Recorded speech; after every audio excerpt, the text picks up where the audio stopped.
people get really frustrated and then they burn out and they say it's all a hoax. But really, when it comes to the art of manifestation, there's a lot of grit and tenacity that is required. Like you absolutely have to have a vision. You absolutely have to believe like the woo stuff is real, but it has to be backed up and substantiated with action and ongoing action, especially when it looks like it's not working. Welcome to the Be It Till You See It podcast, where we talk about taking messy action, knowing that perfect is boring. I'm Lesley Logan, Pilates instructor and fitness business coach. I've trained thousands of people around the world, and the number one thing I see stopping people from achieving anything is self-doubt. My friends, action brings clarity, and it's the antidote to fear. Each week, my guests will bring bold, executable, intrinsic, and targeted steps that you can use to put yourself first and be it till you see it. It's a practice, not a perfect. Let's get started. Hi. Okay, you guys, this woman needs no introduction. You've already heard her on the podcast before, but we're already having her back because she's phenomenal and multifaceted in so many ways. Nikole Mitchell, thank you so much for being here. Thank you. One, we had the best time in person with you last time, and we talked about so many things. So if you missed that episode, it's linked in the show notes. Go listen to it. However, one of the things that I have been following you and just loving that you talk about is manifestation, like making our visions happen. And so I wanted to bring you back, and I wanted to just like nerd out and go deep, because I think people can get a little woo-woo on the manifestation thing. But I guess before we go right into that, maybe just a quick little 2-minute intro, like who you are and what you rock at, just in case people haven't listened to the last one. Yes. So thank you, Lesley, for having me. I'm Nikole Mitchell. I'm known as many things. One of those things is pastor turned stripper. I'm a life coach. I've gone from food stamps to 7 figures, and I'm really good at helping people unlock their power, their pleasure, and their profit. Yeah. I love how concise all of that is, and like each one has its own like life story that goes to it. Totally. I guess like I feel like the only way any of those could have happened was because of visualization and true like clarity around what you want. So I hear people say I'm manifesting this. They throw that word around a lot. What are some like myths around manifesting that you hear, or some misconceptions about it? Yes. I think one of the biggest one is like, if you just say it, it'll happen. If you think it once, it'll happen. Yes. It's just like a one and done kind of thing. And people get really frustrated and then they burn out and they say it's all a hoax. But really, when it comes to the art of manifestation, there's a lot of grit and tenacity that is required. Like you absolutely have to have a vision. You absolutely have to believe like the woo stuff is real, but it has to be backed up and substantiated with action and ongoing action, especially when it looks like it's not working. That to me, I have found my own personal journey of manifestation is right when everything looks like it's fallen apart. That has always been my catalyst to the greater things. But most people freak out as everything's falling apart. You're thinking this doesn't work. Not only does it work, it's made everything worse. And that's when they bail. And it's literally 3 feet from the goal. They're right there, and they quit right before the finish line. And it kills me every time, because I'm like, I've seen this happen so many times. That shift, that rearranging, that feels like a disaster. It's a divine rearranging, means you're right there. Stay the course. Yeah. This house that we're sitting in, when I spent time in April with one of my coaches, and she had this whole like quantifying your vision. So it wasn't just enough to like have a vision. Like she had all these questions and all these prompts, but we had to quantify it. We had to actually go, how much does all these things that we want in this dream life cost? Because not to scare you to be like, you can't ever afford that, but to like have clear goals around what that is, so you can actually say yes to that. And so I was very clear on this like 5-bedroom house. I had this yard, like I would be had it all pictured, and Brad and I were on the same page, and we came to Vegas, you guys, and the real estate agents took all these houses, and I was like, none of these are the vision. And how did I get this so wrong? Like I felt like I was so wrong about it. And we got in the car kind of bummed, because first of all, we rented a car to come to Vegas to see these houses because we didn't have a car. And we got in the car. We're like, let's just drive to where we fell in love with Vegas first, and then like drive around till we find something. And I remember being on the phone with someone, and I was just kind of like at a loss. We came back to LA. We hadn't found anything, but I couldn't give up on this goal. And I wanted to move by June 1st. And this is like 9 days before June 1st. And I'm on the phone with her, and I'm like, I can't be wrong about this. Like I know I have had the vision. I'm so clear on it. I know everything that it's going to cost. We can afford all of this. Like everything is ready, but I didn't find, and I don't understand. And I got off the phone with her, and I was like, can't be wrong. I know I'm not wrong about this. I opened my phone and there was an email from the real estate agent. Like, I think I found this one house for you. And you guys were staying in the house and everyone said you can't move in 9 days. I'm like, no, we're gonna move in 9 days. We moved in 9 days, but I think there was that moment where I could have just given up. Yes. And we did not. We kind of get through. So I feel like that is the hardest part. What do you do when you are like, and everything is a mess and like, you're like, you're so equipped and you know that it's going to work out. But like, what are some tools that you use to like, when everything feels like it's falling apart? I still panic. Let me just clarify. Like, as a professional manifestor, I do feel like I've really nailed the art of it. I still panic. I call it my holy tantrums. Like, I throw divine fits where I'll punch pillows. I'll curse the universe. I'll be so mad. I know these laws. I know how this works. Why the F is this not happening yet? Why the F does it look like everything's falling apart? Why do things have to fall apart? Like, I am so direct with the divine because I know the universe can handle it, first of all. And second of all, it does something in me. When I can get all that rage out and not have to pretend like I'm okay with it, it does something to me. Once I get it out, I come back. But I found when I try to keep in to be proper and to be appropriate and to be a person of faith and trust, it would just boil under my skin. So I've really found that having a tantrum really helps me get it out of my system without letting me quit. Okay. Thank you for saying that.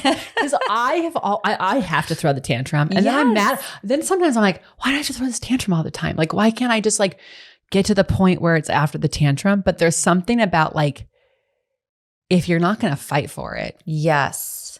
It shows how much you care about it. It's like we have this idea Zen, I'm just always going to be at peace and it's totally fine. But when you really care about something and you're so passionate about it and your heart is screaming that this is meant for you, it doesn't make sense that you'd be calm. It makes sense that you would panic and be mad and fret because you care so deeply. And this is what I love about it. That tantrum communicates how committed you are to that vision. And it really is a genuine spot of misery to know what is meant for you and to not be there yet. And it's in that state of misery. It's temporary, but gosh, it feels eternal when you're in it. Can you stay the course long enough to not quit 9 days before that house showed up or whatever the goal you're calling in?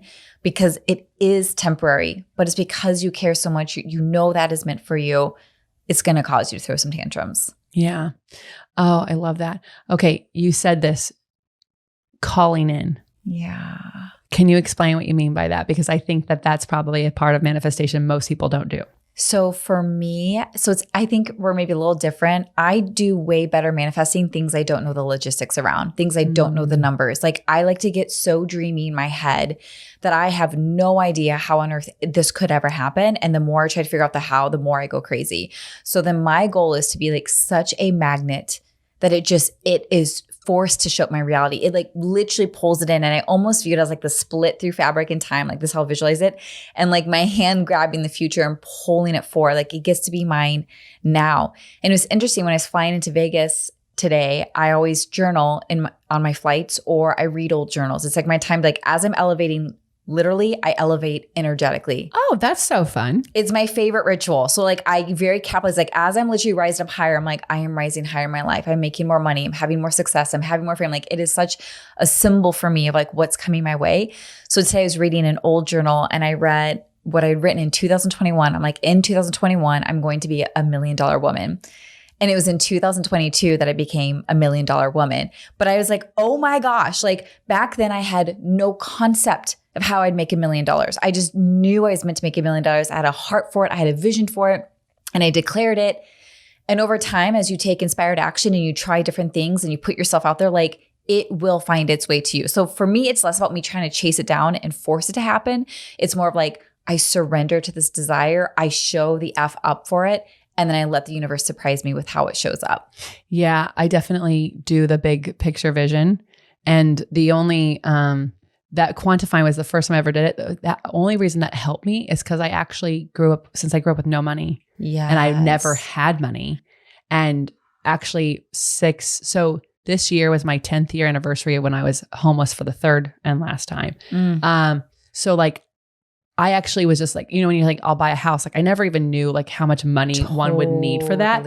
So doing that just allowed me to know, okay, I have to make X number of dollars.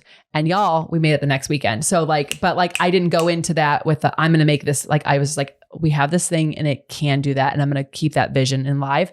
So I think, but I love that. But I do like that I like that elevating up. I got a new Remarkable tablet. Guys, you're going to hear me talk about all the time because I can't read my own writing, which is why I've stopped journaling because I can't read it. Yeah. But I hate that I've stopped journaling because that's when I have been the most clear about what I want. So we had Claire Sparrow on the show and she has one and I was at her house in the UK and I was like, can I just try it? You guys, it can read my own horrible writing. I'm lefty. It can read it. So it's on its way to this house right now. And I'm like that's going to be my new ritual on planes because I love that. Yes. I'm like and you know the reason I actually started this is so I was on food stamps for 9 years and I made this intention that because traveling, I couldn't afford it. And I was afraid that when I would travel, I was losing money, right? This was my mindset back then, very traditional, very lack-based. And I wanted to believe the principle, right, of the law of multiplication, that anytime you circulate, spend, or invest money, it always comes back to you multiplied. Yes. So I very much direct that towards travel. So I very intentionally said, whenever I travel, I always make more money. I have money making ideas. I make connections. Clients hire me. So I very intentionally, every time I flew, I'm journaling. And I'm journaling kind of to save my life because I'm like, I'm spending this money. I'm on food stamps. This is so irresponsible. But my heart says this is what I meant to do. So I'm journaling like, I'm a wealthy woman. I make millions of dollars. I'm a massive success, like massive fame, like almost as like a plea to God. Like I'm doing this as a commitment to my future self and to who I'm becoming. I refuse to stay where I am.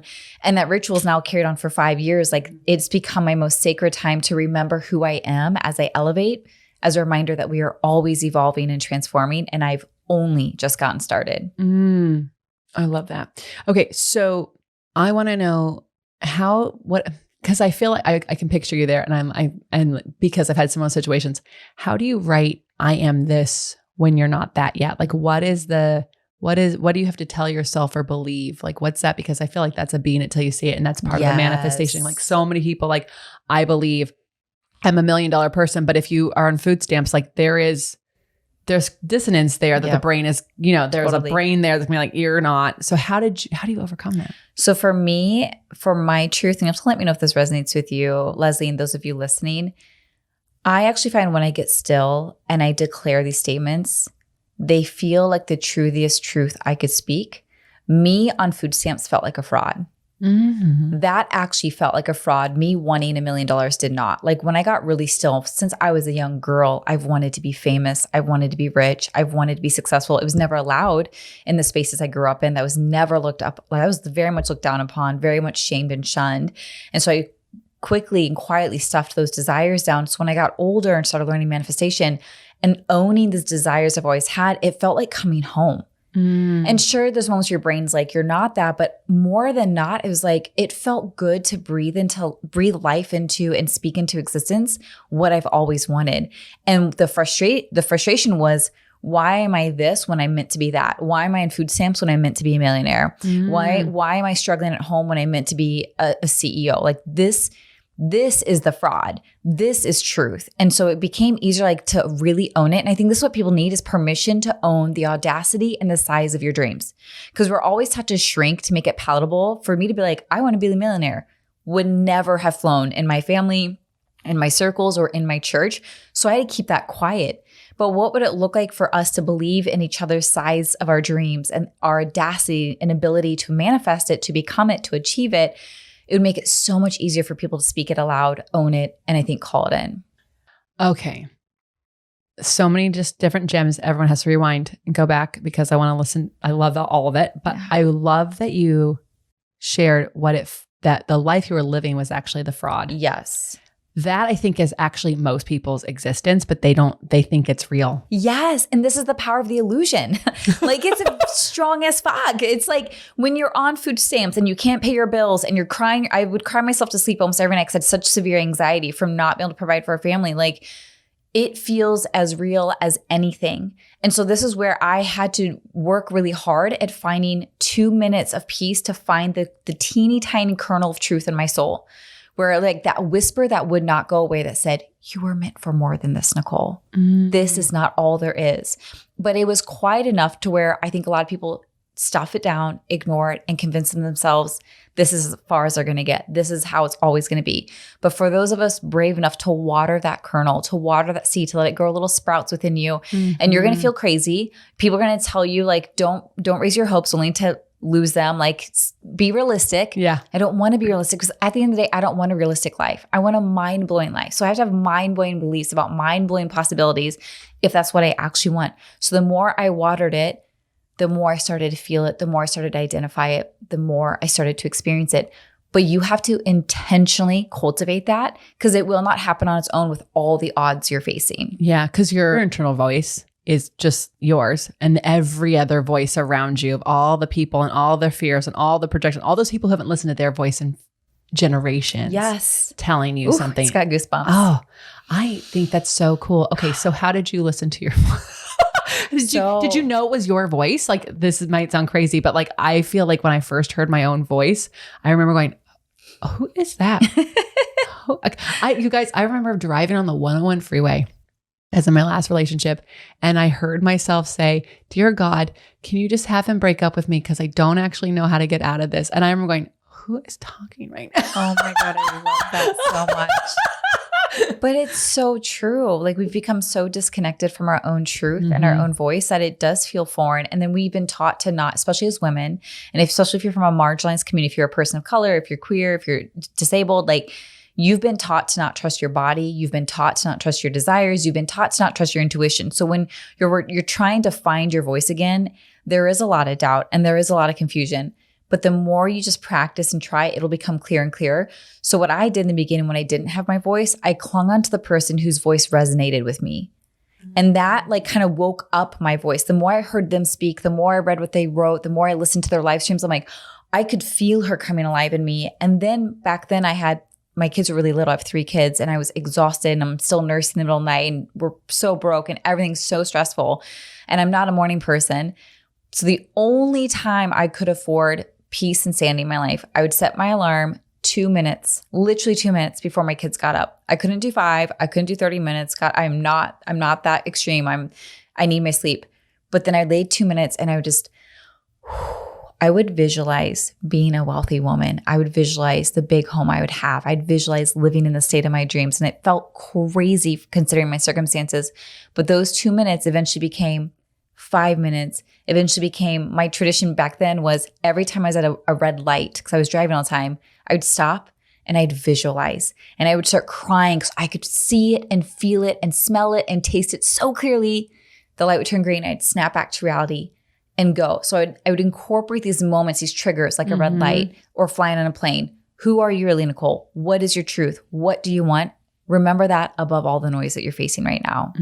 Okay, so many things I love about this. First of all, y'all, if you do this right before you wake up, there's a reason why morning pages are called morning pages and you're supposed to do them as soon as you wake up. And I have people go, well, can I do it after I have coffee? No, you're supposed to do it. It says in the morning. Why?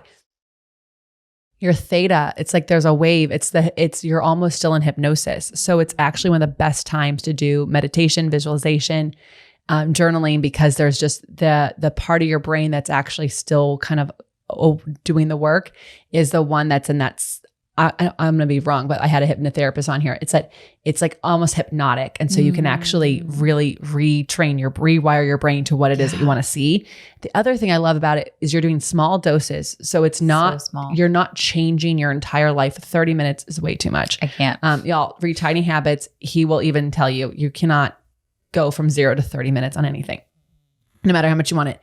The other thing I love is that like you're spending more and more time trying to hear your voice and see your thing and throughout the day, because that's the only way to find the evidence that's the universe is out there. So you could be the magnet that you're saying, like to go back to manifestation, the only way you can magnet anything in is if you can actually see that, oh, that's the turn I'm supposed to make. And you can only trust that turn because you've seen it so many times in your visions. I would write affirmations down on sticky notes and plaster them all over my kitchen, my bathroom, my hallways, my bedroom, literally everywhere I walked, because I had to inundate my psyche that was convinced I would be poor for the rest of my life, that possibilities exist, up-leveling exists, manifestation exists, wealth exists for Nikole. Not just for, I felt like it existed for everyone but me. And then friends would come over and I'd tear through my house to tear all the sticky notes down because I couldn't afford anyone's kickback. I couldn't afford anyone making fun of me because I was so fragile at this and I was such a baby, not an insult, like a beginner.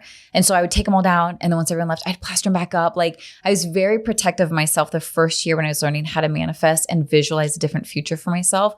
So anything you can do counts. Every small thing, and I teach to my clients, it will compound. Like your cup's going to fill, and then it's going to spill over into abundance. So if you do those sticky notes, you take 2 minutes here, a minute at the stoplight, it all adds up and it will help you get where you're meant to be. Yeah. Thank you for bringing back up. And we talked about this more in the first episode we had you on, was just like protecting. You have to protect this beginner, this new version of you, whatever it is, because you don't have the muscle to like articulate always like why you're doing what you're doing. And anyone who could act like, even if it was a simple question of like, why do you do this? And it doesn't even have to have the tone of negativity. It could just be curiosity. But if you don't feel like you have the words to say it in a way that feels confident, that could actually keep you from putting them back up. So I love that we brought that back up. Okay. So manifesting, obviously you do visualize, there's that, but like, it can't just be, okay, speak into existence, like The Secret, which everybody was like all in. I think my own family got into The Secret, which I thought was very interesting for a moment. They're like, you gotta speak it out, but it's also combined with, as you said, grit and tenacity. So yes. How do you write these things down? Do you put them somewhere and then you call them in? Like, what are those steps looking like? So it's easier to call something in the more it's normalized in your brain and your body. So when I was poor, I had no idea what wealth was like. And so I started going to like fancy cafes just to sit and I'd order the cheapest thing on their menu. And then I remember one time, like, I'm going to order the most expensive. And it was a latte that had gold flakes on it, like 24 karat flakes. And I sat there and I'm like, I'm so rich right now. But like, just to normalize, oh, people do this every day. I can afford one latte a month. People do this every day. I would go to the lobbies of super rich hotels. I felt like such a fraud. I was like waiting to get caught. Like, you, miss, what are you doing here? And no one cares. It's a freaking hotel. But it just showed up what an outsider I felt like when it came to beautiful things, to wealth, to elegance, to glamour. And so like I started to expose myself. I would make vision boards, right? Literally like old school sky. I'm like printing off $1 million homes from California. I'm printing off beach sunsets. I'm printing off dollar signs. I'm printing off the number of money I want to make someday. I remember one time I told my girlfriend, I'm like, I want to meet a millionaire. I'd never met one before. And that felt like an alien from space. Like there's so few and far between. They probably don't exist. I hear they exist, but I've never seen one in my real life. And now almost everyone I know in my life is a millionaire. It's crazy. It's crazy. You all, it is insane how many millionaires are out there. Yes. In fact, now it's like, that's not even enough. Like the billionaires. Like, yeah. Millionaires now, I'm like, that's cute. But before it was like, whoa. But no, but if you haven't, like, oh my God, you're taking me back in time because there's certain things I would do to make sure that I could tell myself I was wealthy. Like even when I was homeless, I ate at Whole Foods. Yeah. And I went to the salad bar, guys, and I have no idea how much the salad was going to cost, but like I was like, nope, I am not someone who is going to have ramen.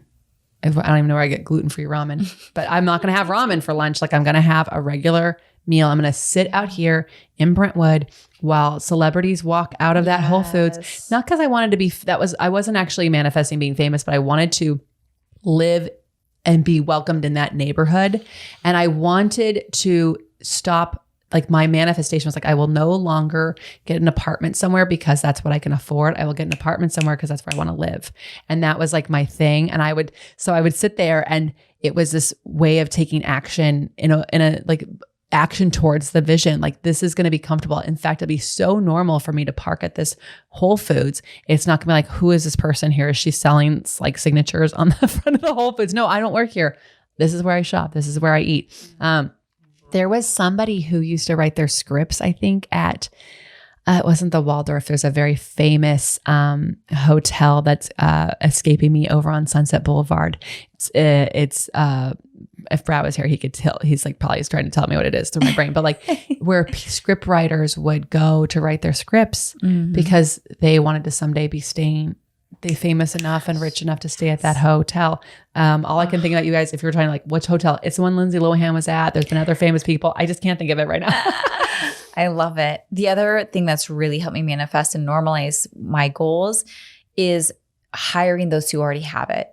So hiring mentors or coaches or guides, people who have the lifestyle you want, the money you want, the business you want. Even today I was interviewing a business owner. He's been a restaurant and gambling owner for 20 years. And I'm like, you need to mentor people. That like opening a restaurant, a brick and mortar business is absolutely terrifying, huge risk. Lots of people don't make it. You've had a massively successful for 20 years. You need to mentor people. He's like, I want to mentor people. So you want to gravitate towards those who have what you want. If you can't afford them at first, read everything you can on them online, watch their podcast interviews, like do everything to be in their energy. And if there's ever an opportunity to take a free masterclass or a small price master, like do whatever you can to learn from them. I would say that's been one of my biggest hacks is instead of trying to fumble along and figure it out on my own, I hire people who are already where I want to be and like, tell me everything you know. And then being in their energy, learning their understanding, how they approach things makes it so much faster for me to get there. Okay. Yes. Okay, that is awesome because you are skipping the line. You are not. Yes. Because also especially when you're new to manifesting, especially when you're new to like calling in what you want and having that grit and tenacity, nothing sucks more than trying to like fumble along and then realize you've been going down the wrong road this whole time. It is. And if you don't have the strength and that muscle believing like, no, I do believe this, it could be a setback that just takes you out. So I do love that. The first time I hired a business coach, people are like, what did you hire a business coach for? I'm like, I'm taking my business to private school. Yeah. And they're like, what? I'm like, why does everyone pay for private school for their kids? It's not like they're learning anything different. They're learning the same things that every other kid's learning. It's just that they have smaller class sizes and a network. And so that is what happens when and I need my business to be in private school because you get to skip the line. You get more connections. And yes, everything I did before I hired a business coach, I learned from a podcast and I treated podcasts like I paid for that education. Yes. I'm like, I had a notepad out. Every time I listened to certain podcasts, I was like, what are my 3 takeaways? In fact, I found a podcast where the host actually goes, here's my takeaways. And I was like, great, I'll just write yours down. That sounds great. Thank you. But like, that's what's so crazy in the world that we live today, that there's actually so much that you can do if you can't afford to hire anyone. In fact, every single one of these multi-figure coaches out there have podcasts or have free content. So much content. I'm going to tell you right now, I promise you they're giving their best stuff away for free if they're doing it right. Yep. It's just out of order. So if you can take the time to reorder it, you can get an MIT to education without paying for MIT now. All their education is free. The only way you get the degree is if you pay them. So if you want the certificate, you pay them. But like, it's all out there. It goes back to that grit and tenacity. Like, are you going to be willing to like stop just thinking about it and actually like take some action towards what you're thinking about? I'll get that feedback once in a while. Like, why do you charge for this? This should be free. If it matters so much, you should make it available to the masses. So a couple of thoughts on that's like, I put out so much free content that if you consume my free content and implemented it in your life, it would change your life, period. Second, we take for granted things that are free. If advice worked, the coaching business wouldn't exist. Obviously, taking free advice does not have the same impact as hiring a mentor who can guide you through real shit in real time. And so just trusting that there is enough information for you to get started. And then I will say this because it's really important, because woo and manifestation and personal development is so popular right now. Don't let yourself get scammed. There's a lot of people who can make you big, lofty promises. You're going to make $7 million in 7 weeks. It's like, and it gets you excited because you feel like anything's possible. But if your gut's saying something feels off, your gut is always telling you the truth. So I would much rather start with someone smaller, someone more grounded, someone who's not as big, because it's like, there's something I can relate to. There's something I can connect to. So really trust your intuition. Don't get caught on the gimmicks and the bells and whistles of people trying to like dazzle you into the program. Hire the person or the people that you really resonate with. You can tell they have integrity. You can tell they're legit. Those are the people to learn from. Oh, yes. Yes. Because I mean, even some of the really big name coaches out there that, everyone knows who these guys are, they sell people courses, but if you don't actually have an idea, if you don't know how to, it's like you can buy it. It doesn't mean it's going to make you money. In fact, there's like, shout out to this podcast, my favorite. I listen to Queen of the Con. Season 4 is all about the Real Housewife from Salt Lake City.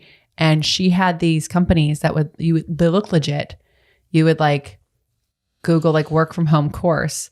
And then, they had all the stuff, but they were like, oh, well, if you want that, you buy this. Oh, that only works if you buy this. And it was like all these things. And truly, like, as a business coach, we're very honest. We'll tell you if we're right for you. We'll tell you if we're wrong for you. Like, oh, actually, this is not going to be the best thing for you. You need to go do these things. Here's why we think your idea is amazing. Here's what it's going to take to get there. Super, super honest. Even in the 15-minute consultation call, what Brad does, you'll get coaching because we'll be like, I love that idea. Here's why you need to have assistant to do that. Like, just really honest information. You got to find coaches like that because you can buy the wrong course or be scammed and all also kinds of scams. You got to know yourself. Do you need, like, I bought a course recently and I'm halfway through it and I have 6 more months to finish it. And I had to make appointments with myself to do it because I actually show up better when it's live. I'm so glad. I was going to say the exact same thing. I'm like, you have to know what kind of learner you are. I will show up something live. I will not show up something pre-recorded. I just know myself. And the only way I will show up something pre-recorded is just like you said, I literally put in my calendar 4 p.m. on Tuesday, watching module 1 of this program. Otherwise, I never get around to it. But live, and which is why to this day, even though I've been in business for 5 years, I could automate and sell all my programs forever and never teach live again. I teach every single one live. Because I know I'm a better learner when it's live energy. I love being able to like meet you in real time, like talk to me. Where are you at? I will give you feedback right now. So there's benefits to both. So I have people who thrive in courses and I'm the kind of person who thrives with live energy. So just know your style and support yourself in that direction. Yeah. And like, and then also it's okay to be where you are. Like, for example, the particular course I bought, the reason I bought it was I was like, I like this idea. I've listened to her podcast. She has valid information. I don't want to spend I love spending money. Agreed. But I was like, I don't want to spend that money on that thing. What I can, I just want this module. Yes. So I've had to go, okay, it's in my calendar. I had to literally tell Brad, okay, this is on Mondays at 10 a.m. I'm going to watch the thing. I'm going to do the thing. And then I'm going to do these things. And so I've had to do it and tell him every Monday, okay, here's what I learned today on this course. I love it. Because otherwise I know myself. But if I can, I love a live event. I love being in a room with people, even if it's a Zoom room. And even as a presenter, like one of the things we did this year was we have a bunch of courses. They're not outdated, but like the technology is better. And so I was like, I want to update the content. We are filming them live and we're selling the tickets to come live for like nothing, $25. So I can give this information away, but I know that the recorded content will have the energy of how I show up when it's live. Because if I pre-record stuff, it's like, you're like talking to a white wall in this room. It's not fun. So, but I would prefer more people to come to the live one and pay less amount and get all that information. It's just how I am. So you have to like learn it and you have to know what you have, what's accessible and what you're valuing right now. And it's okay to go, oh my God, I would love to spend that, but this is all I have. Who does that? But there's a couple people who are into the coaching industry who are like, well, once you just spend the money, this is like the new secret where it's like, you just say it out loud. Now there's people who are like, just once you invest the money, that's the same. Like you basically have done it. It's like, no, you should get coaching for the money that you're investing. Like there should be calls, there should be some sort of something that's going to help you. It can't just be like putting the money out there. It's like those old church shows that were like, oh my God, send your money in and we'll pray your bills away. Yes. That's the same thing. It's still not going to work. Their bills are still there. Totally. Yeah. I love that you said that. Like you just start where you are. I know we all wish we were further down the road and we wish you could hire this. And I want to give you this piece of wisdom is like, you are the only one who can save you. And that's like both good and bad. It's bad because we want someone else to save us. It just feels easier. If I can throw money at you and Lesley can save me, hallelujah. That's not how it works. I'm the only person who can save me at the end of the day. So if there's a mentor or guide or coach who's like, if you don't hire me, you're not going to make it, run. You are so brilliant. You are so capable. You come from the divine. You've got this. You're going to make it. It might take you a little bit longer, but you've got this on your own. You only want to hire someone not because you need them, not because they're pressuring you, not because they say if you don't buy the highest ticket, you're not actually committed. I see all this kind of bogus stuff on the internet. It's like you want to hire someone because there's an electric charge there. There's an alignment there, not because they're going to save you, but they represent who you can become.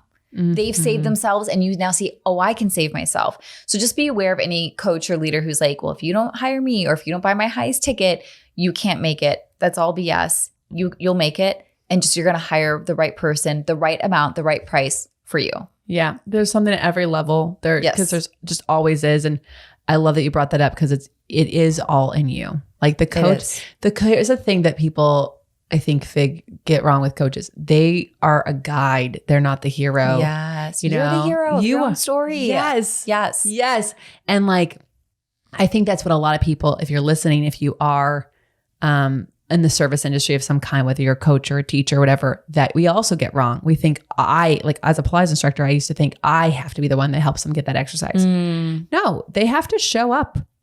They have to do their part. They have to do the part. They have to get their mind in the moment. All I can do is choose the exercises I think are going to be the best for them, but they have to do the work. And once you can change that, it helps you have so much ownership. It's not happening to you, it's happening for you. And then you can also go, okay, what am I supposed to learn from this? And how do I grow from this? And I don't know, it's very more empowering to figure out like you have it all in you. And this person can help you because it's a nice reminder. Like my most recent coach, she was not even that many steps ahead of us. She was just enough ahead of us that I could learn a lot.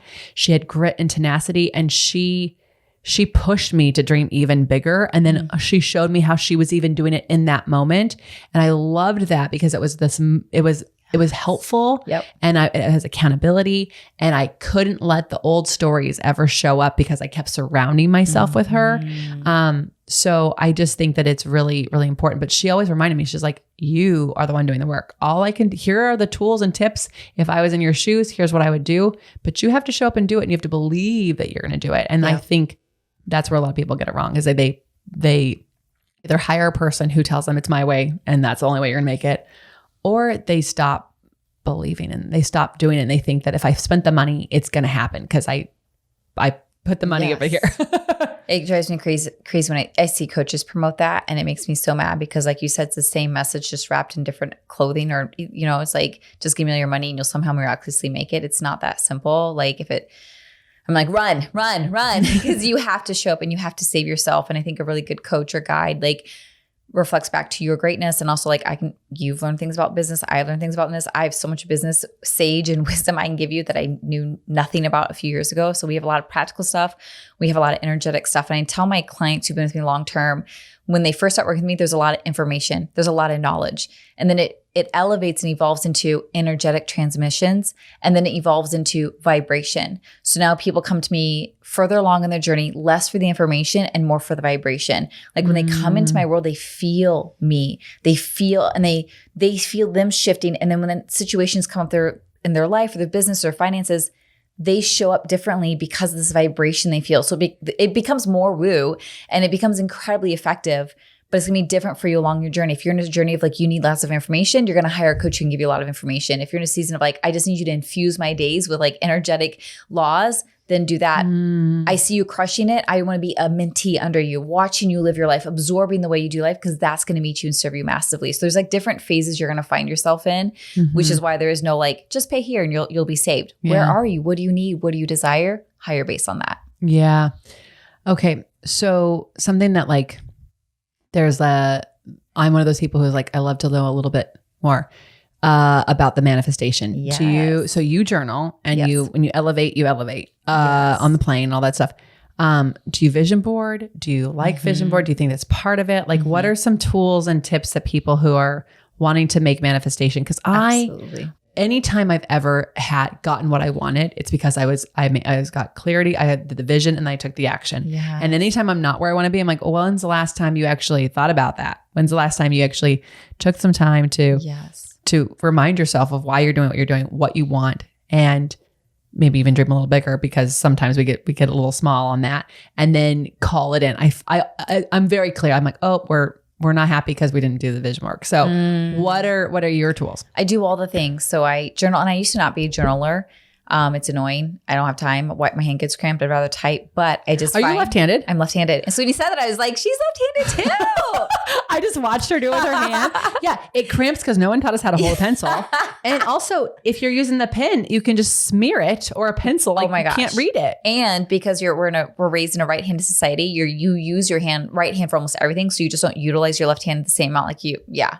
I feel you. Right. So for those of you who are not journalers, there's hope for you, is what I'm saying. Because I was not a journaler, but now I'm very intentional about it. I did sticky notes. I definitely believe in vision boards. Like when I was living in Midwest and the food stamps and we were struggling to make our $700 mortgage payment, I didn't know how on earth we were going to move to California that has $5,000 lease payments. And like, so I printed like these gorgeous, huge California homes to start normalizing my psyche. I'd watch YouTube videos of the ocean crashing because I so badly want to get out of the frigid weather for warm weather. I'm like, I'm going to be sailing the beach every day. Like this is going to be my norm someday.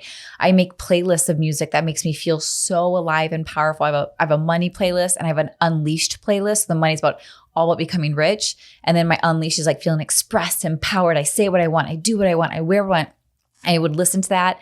Working out used to be a big component in my first few years because whenever I'd work out, I'd feel so powerful. And that was often when I would go live on my Facebook, sweaty, no makeup, gross, and so fucking charged and alive. And like, that's how I started drawing in some of my clients because there's no pretense, there's no perfection, there's no perfect post. It's just like real-time Nikole in the flow and in the zone. And that helps call in. The last thing I will say in addition to visualization. So back in the day when I was poor and I was like, someday I'm only going to fly first class. Like that is a dream. Well, it's one thing to say that, visualize it, want it. It's another thing to fork over the money for it. And so I remember the first time I paid for a first class ticket, I was like, oh my gosh, this is irresponsible because I'm on food stamps, but it was such an expander for me. So I flew the first flight on first class, totally life-changing. A month or two later, I had my next flight and I was like, oh gosh. And this time when I went to look at the first class, it was 4 times the price of the economy. So it wasn't even double. My last one was double. This is 4 times the price. I'm like, oh, no, that I can't. And so I chickened out, bought the economy. I could not sleep that night because I was out of integrity with my identity. My identity says I'm a first class woman. Then why on earth did you buckle? Because I believed I couldn't make it. Like what if I pay for it and then the money doesn't show up? It's all fear-based and lack-based. The next morning, I called the airline. I'm like, I need to upgrade to first class. I'm like, good. You called within 24 hours. We can upgrade you. I paid 4 times the price for it. I was freaking out. But I'm like, how can I say I'm going to become a woman who flies first class who only buys it once and never buys it again? You have to have integrity. And so even now, this iteration of my journey, I want to fly private. And so I just bought a month ago my first ever private jet plane ticket for me and my partner, mind you, which felt amazing to be able to pay for 2 people. And I had it was a chance to normalize my nervous system. Like this is safe. This is allowed. It's more than I pay for a regular ticket, but this is the life I want to be and have. And when I came out here today, I bought another private jet ticket. Just like I have to be integrity with what I say I want. So I just want you to know, in your suitcase at the house, I looked and saw the JSX and I was like, yeah, she did. And I love you. I love that you're in my life so much because each person in our life gives us a little nugget of something, right? Our mutual friend, Michael, he's the drive he has, he is I feel like he's a hummingbird. He just doesn't stop. But there's a couple things about you that remind me of things that sometimes in my busyness, I can forget. The manifestation, the showing up, getting dressed up, planning an outfit. I'm like, look at her earrings. They change every time I see her. They're a different pair. There's just certain things. I know I don't want to be able to do earrings, but there are things about people that are reminders of the things that we want. Yes. And just to go back to manifesting, putting people in our lives that are reminders of that's who I am. That's actually who I am. This person over here, I'm not a fraud, but I'm just saying when you going back to when you are living in a place where you're nothing about this makes sense. Nothing about this is the life I want to live. Putting those people in your life. And I'm just so glad you got into, you came into ours because there's so many things about you I love. You have different things. You had sound, you have pictures, you have things you can touch. All my senses. All of that. That is so cool. And then yes, with the action. And I think you guys, it is really true. Putting on the line, it does come back because there's a part of you that will fight to make sure that happens. You will look for the evidence to make sure that happens because you won't, if you just bought the economy ticket, you actually wouldn't probably worry about making sure you could pay for that. But holy fuck, you spent 4 times the price. Yep. You better put out the email or go meet the person or go to that networking event or buy the domain. You might as well do the thing to actually get that money back.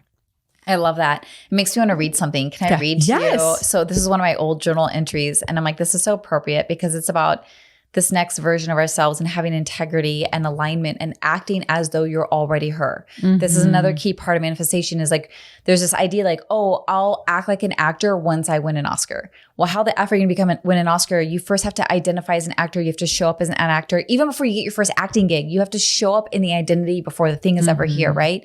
So when I was flying here, I was reading my old, like, money's my big thing, right? I was so familiar with poverty. I only want to know wealth from now on. And because there's a lot of people who are in poverty, there's a lot of people I want to help. So it's really important for me that I stay connected to my desire for why I want more money. So this is just one of my journal entries. And I hope it like serves and blesses everyone who's listening. I wrote, I am a motherfucking queen.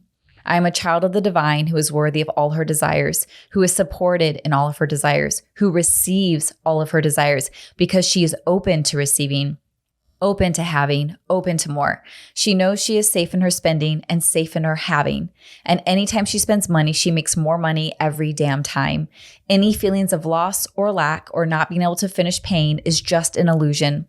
Fear trying to convince that it's real when only love is real.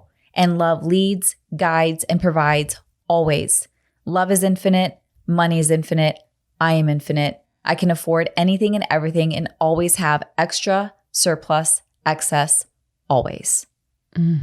That was me manifesting, calling it in before I even had it, trying to imagine what would it look like to live in a world where every time I spend money, it always comes back to me multiplied, where I identify as a queen who receives everything she wants because she feels worthy of it. And now I feel like I'm there and I'm now taking it to the next level. Yeah. Oh my God. Oh, I love that. And all I could think is like, I think I would transcribe the podcast because y'all, it's on you can just like, you can copy and paste it, print it, put it up, put on little Post-its around where you need it. There's Abraham Hicks has a money rampage on YouTube. And whenever I'm feeling a little lack, I play it. It's 5 minutes long, you guys. I'll put it in the show notes. I can't not think about how wealthy we are as soon as I'm done listening to it, because I just like it, it's like, it's just so good. It's so good. When it comes on, I can actually quote it. I can't quote it in this moment, but like, it's so good. And I light a money candle. Yeah. I have a money candle. I love it. Oh my God. I love my money candle. And it's because I think a lot of people can listen to this and they might be like, we've said money many times. You guys, money is energy that allows us to not only show up more fully as ourselves, but it allows us to be there to give to the people that we love around us. Yep. I love when I can hire someone whose strength is a weakness of mine. And I love when I get to pay them and that strength they have allows them to support their family. Like I believe so fully in that. I love that. One of our assistants who's been with us, she built a fucking house, you guys. She built a house. She's having her second kid. Like she can do this. One of our other people where he lives, he is upper middle class where he lives because he works for us and I get to pay him. And you know what? When he got sick, he didn't go where people who are impoverished go. He got to go to an actual doctor and get seen. And that is the difference between life and death sometimes. And so like I love making money because I can then give it away to these people who get to do their thing that they love so much. And it just makes me feel really good. So if you are listening to this and still at this point, after we said money all this time, and you're like, I don't know, trying to find other reasons to not like us, I'm going to tell you right now, you need to understand that you deserve all the money you want. It's not a bad thing. And someone told you a story a long time ago and you can do really amazing things. We coach a lot of women whose partners make a lot of money. And so that sometimes they're like, oh, I don't really need to make any money. And there's so many things I have to say that. One, you don't know what's going to happen to your partner. Yes. So you just don't know Death, that. divorce, disability happens to all of us. All of us. All the time. So unless your life insurance policy for that person is going to afford you the life you're accustomed to for many, many years, you need to make money. Second, then make a money goal to give away. Just like, what if you could give away $100,000 this year? What if you can give away $1 million this year? What would that look like?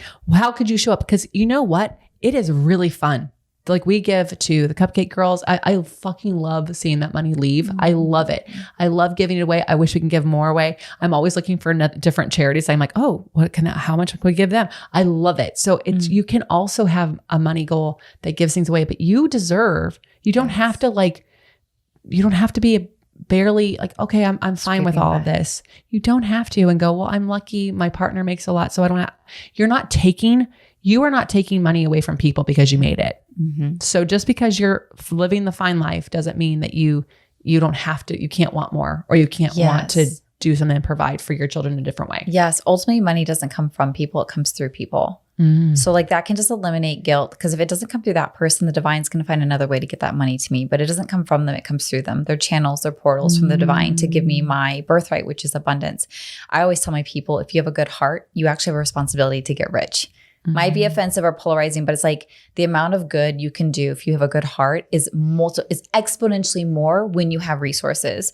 And so when I first started wanting to make money, the only way I felt worthy of it was knowing I would give it away. I didn't feel worthy of it, but I felt worthy of passing it on. So if that becomes your only way to feel connected to money, let that become your portal for now. And then my hope is over time, you directly feel worthy of it, whether or not you give it away. Because eventually I want you to feel so worthy that you have as much money as you desire that you can do whatever you want with. You can invest it, you can give it, you can build a company with it, you can hire employees with it. Like you can do so many things with it. But sometimes, especially for women, I find they first have to justify they're going to give a lot of it away to be able to call it in, which is great. But I don't want you to stop there. I want you to get a point where you can be like, I'm a motherfucking queen. I deserve all the money. I'm going to make millions of dollars. And then I will decide how I'm going to use that, because I trust with your good heart, you're going to make the right decisions. Yeah. Thank you for saying that. Because I do think like there's plenty of people who have shitty hearts, you guys, who are making billions of dollars. Like, look, we can come up with a long list. You actually just Google billionaires. You're going to know all their names, and you're going to know that they actually are assholes. Like we can name a bunch of them on the top of our heads. But it is true. It's like most of these good people are like, oh, I'll just go volunteer. And it's like, what if you made fucking $1 million and you could just give them that? And then you also, by the way, you could afford to go and travel to places and see how else you could help. And I think it's really unfortunate that for generations, people have been told how bad money is, because it has kept people from manifesting. It has kept people from calling in the life they want to live. We've been given a false dichotomy. You can either be rich or you can be good. And so if you're a good person, well, of course you're going to choose being good and not rich. But I'm a big believer in both, and you get to be good and rich. And so what I had to do, because my goal is to be a billionaire, I already am a billionaire, it's manifesting, that I actually had to reclaim that, because there was such negative connotation and judgment and hate towards billionaires. And it is impossible to become something you've been taught to hate. It is impossible to become something you've been taught to judge. So I had to start researching good billionaires. Who are good billionaires doing good work in the world? And I saw there's so many of them, but they're never talked about. So like the patriarchy designs it on purpose to like keep all the good people afraid and small, to never become resource, to rise up and change the freaking system, and then paint all the rich people as bad. So you never want to become them, when the opposite is true. There are so many good people who are super rich doing tons of good work in the world, but it's never talked about. So you're going to have to research. And I know we're on this money kick, but this is true about anything. If you want the most loving relationship there is, if you want the most high profile relationship there is, like you have to Google and find people who are embodying that, living that, having that in a way that is aligned and true for you. Because if you think it's impossible, and if you've been taught to fear it, you won't be able to call it in. Oh, I love that you brought up love too. I mean, I know we've been using... Even there, we've been taught to settle. Oh my gosh. People, there's a whole fear of like, there's fear of divorce. Like, Brad's talking on the show, like he was so embarrassed when he got divorced. Like he was like, that was like just, and I don't want to put words in his mouth, but like there was this like fear, like this failure. Yeah. And also there's so many people who don't go through divorce, like, well, I committed to this and I'm supposed to stay married because that's the thing. And it's like, every single one of us is deserved to be loved the way we want to be loved.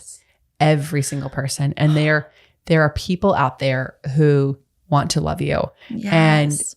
And so you deserve it. But if you don't believe that, if you can't visualize what being loved is, if you can't visualize all like having that true that family that is, I grew up in a household that had arguments. So like of course I was like, I don't have kids. I don't want to grow. I'll be angry. I'll just fight all the time. Well, but there are loving families that actually talk to their children in an appropriate manner about what they do and don't like. It does happen. And so I love that you call it researching out the things that you want to see. You have to. Okay. One last question on manifestation. Cause thank God you're going to come to Vegas more often. We're just going to have the Nikole, session. Everyone's so, you and I had a childhood and a life where it's like, it's hard to manifest things you've never seen before. Yes. Oh so is it as simple as researching, like, what did you do to, because like sometimes I've heard people go, I'm just so stuck, I don't even know what I want. What is that? Because you got to get out of the stuckness to manifest, because you need grit and tenacity. So you can't just be stuck. Yes. Yeah. I think we actually do know what we want. It's just been covered in muck, right? It's been covered in doubt, judgment, fear, years of bad experiences. And so it's so buried. So I think really it's reminding your body it's safe to remember. It's safe to remember your desires. It's safe for them to come forward. And the beautiful thing about our desires, you are not required to take action on it right away. I think that's another fear people have. Well, if I find out my desires, I have to go after it. And it's like, you're allowed to sit with it as long as you want. I mean, there's people who sit with it for the rest of their lives and never do anything about it, right? So that's one extreme. But it's like, the more I tell my body, what do you want? What would feel good to you? What feels supportive? You're going to at first feel like there's no answers. And then you will likely find yourself on the other side where you can't write them down fast enough. I remember first, I'm like, I don't know.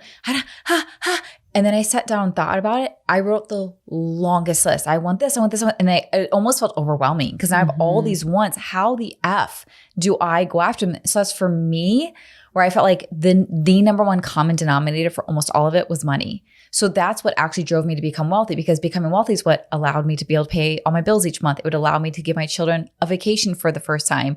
It allowed me and my partner to not scream at each other because we're fighting over who spent the last dollar that month. Like, money for me was going to be the biggest changing factor in my life. So I'm like, if I can just focus on knowing how to generate and call in money, most of these wants will happen. That was just for me though. So it's like, you have to let yourself let it all out and then see if there's a through line. Maybe it's love. Maybe all your situations reflect back to you love, and you feel so unworthy, and there's been such a lack of it, and you've had poor examples of it. So it's like, okay, I want to know what it's like to have a love-filled life. Let me research people or relationships of people who have it. Let me look for it. Let me tell the universe I have the eyes to see it, the ears to hear it, bring it into my world. And it is amazing. Well, you will now see that's always been there, but you just didn't have the eyes for it before. I love you. I love you. So good. We're going to take a brief break, really brief, and then we're going to find out where you can follow Nikole, work with Nikole. I know she's got manifestation stuff, I'm sure, and then be at action items. Okay, Nikole, where do you hang out? Where can people find you, follow you, fall in love with you? Yes, come hang out. I'm on all the socials. You can find all my links on my website, NikoleMitchell.com. Nikole's Nikole. I do have a manifestation course called Master the Art of Manifestation. If you like money, I have a great course on how to monetize your passion. It's called Monetize Your Shit. I have all kinds of courses available. I give free content away all the time. So come say hi. And if there's a way I can support you or point you to the right direction or talk about working together, I'm happy to do that. Yes. Okay. You've given us some great ones on the last episode, but any bold, executable, intrinsic, or targeted steps we can take to be it till we see it? Yes. I feel like something that's like really resonates with my soul as we've had this conversation is, okay, what is required in manifestation is what we talked about. You have to have integrity. So I want you to take action aligned with who you're becoming. Because if you keep doing, if you make decisions based on your current circumstances, you will stay in your current circumstances. So if I'm trying to become a millionaire, but I keep thinking and acting and deciding as a woman on food stamps, I will never make it to a millionaire. I have to think and I have to act like a millionaire. So whatever it is you want to desire and become, I want you to make a decision as though you're already her, as though you're already him, as you're already them. I want you to put money where your mouth is and live in integrity with that. It's terrifying, but for me, that has been one of my most effective portals to getting where I want to be. I love that you brought me back to, because this is being it till we see it. So I remember there was a situation with work and I was like, what would a millionaire do right now? Like, what would this person who runs $1 million, 7-figure company do? Would they be stressing about this thing in the customer service department? Or would they be making sure the systems were in place so that this thing didn't happen again? Yes. And you guys, it was literally, it took me out of being in the nitty gritty, keeping my business where it was, and took me to the next level, which is I can't, if the CEOs are not involved in these things, people come to them, they present problems, the CEO goes, here's a solution, they go away. So how do I put myself in that part? And that is everything you just said is so again, if it's guys have to like being it till we see it, and manifesting is like becoming the woman who's already that and act there and taking the steps from that place. That's how you collapse time and space. You be her, you act as her, you show up as her. You that's quantum leaping. And I love that you shared that, because my partner works for a huge global company that makes bajillions of dollars, like billions, a multi-billion-dollar company. And I'm in the 7-figure range as a millionaire. And I like to like, he'll give me his perspective from a billionaire perspective. I'm like, oh my God, like I feel the same way, like up levels, it completely changes the way I show up. So again, the value of mentorship, the value of people who are already where you want to be, and then take action as though you're already there. Yeah. All right, you guys, how are you going to use these tips in your life? Make sure you tag Nikole, tag the Beit Pod, share this with a friend, share this with your, you know what, here's the deal. You want your people around you to have better stories and feel like you can go places with them. They all need to be on the same page of how this manifests. So share this with everyone and let us know how you use these tips in your life. Let us know what you manifest. And until next time, be it till you see it. That's all I got for this episode of the Be It Till You See It podcast. One thing that would help both myself and future listeners is for you to rate the show and leave a review. And follow or subscribe for free wherever you listen to your podcast. Also, make sure to introduce yourself over at the Beit Pod on Instagram. I would love to know more about you. Share this episode with whoever you think needs to hear it. Help us and others be it till you see it. Have an awesome day. Be It Till You See It is a production of the Bloom Podcast Network. If you want to leave us a message or a question that we might read on another episode, you can text us at +1 310 905 5534 or send a DM on Instagram at beitpod. It's written, filmed, and recorded by your host, Lesley Logan, and me, Brad Crowell. It is transcribed, produced, and edited by the Epic team at Diseño.co. Our theme music is by Ali at Apex Production Music, and our branding by designer and artist Gianfranco Cioffi. Special thanks to Melissa Solomon for creating our visuals. Also to Angelina Herrico for adding all of our content to our website. And finally, to Meredith Root for keeping us all on point and on time.